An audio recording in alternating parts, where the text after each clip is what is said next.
Hello everyone, welcome to your soul note for the new moon annular solar eclipse on December 26th.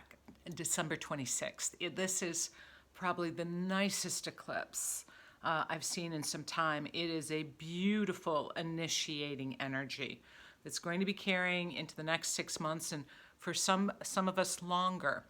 The responding full moon lunar eclipse that in response to this new moon solar comes for us in July 2020.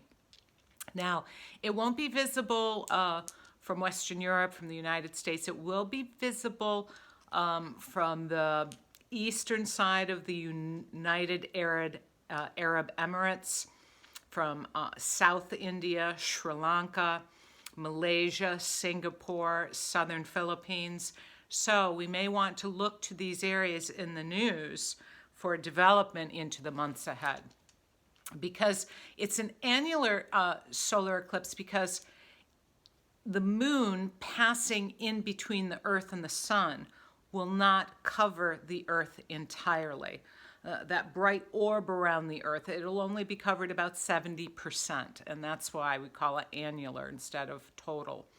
So it's not safe to watch this eclipse from those areas at any time for that reason. There won't be a complete dark out or dimming of the light.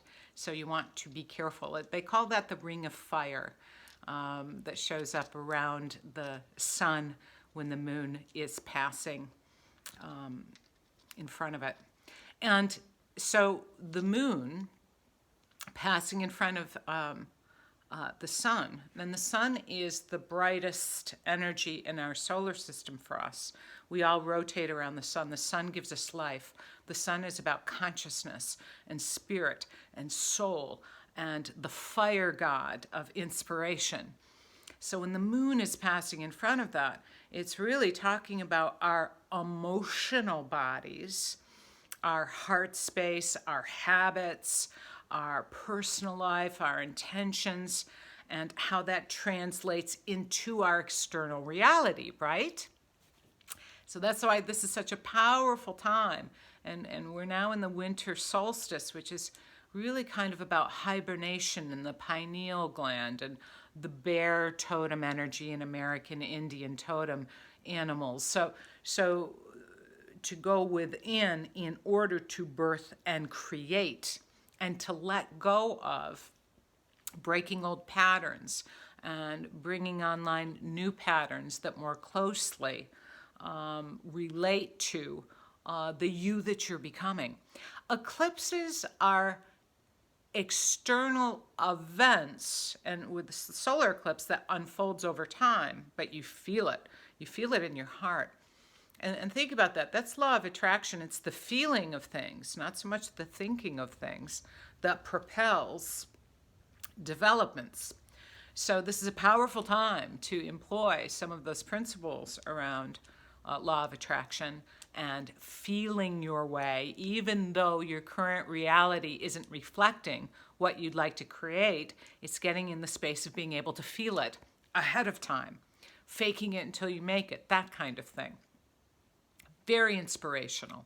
This new moon solar eclipse is at 4 degrees of Capricorn.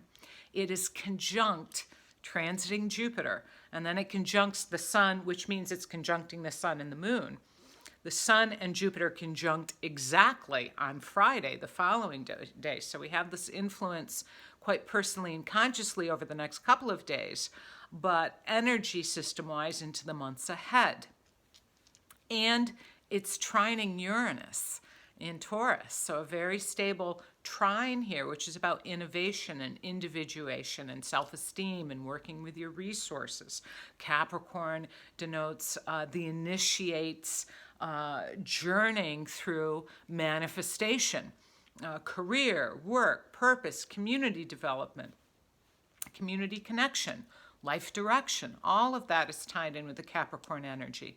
It is opposing the North Node, so yes, it's conjunct the South Node, but it is opposing that North Node in Cancer, which is reminding you to follow the heart, follow the wisdom of the heart, which is way ahead of the mind.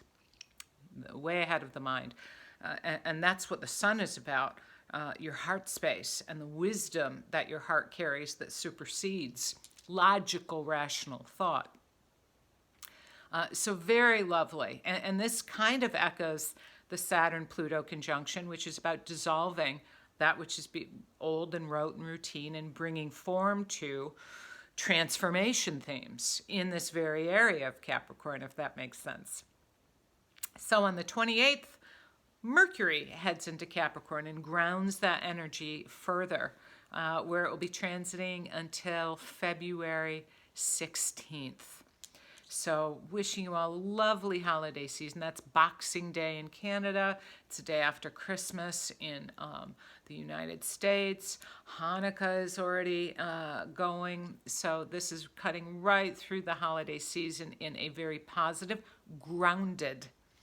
Work with your inspirations. Bring form to it and work with that intention. Much love to all of you. Happy holidays.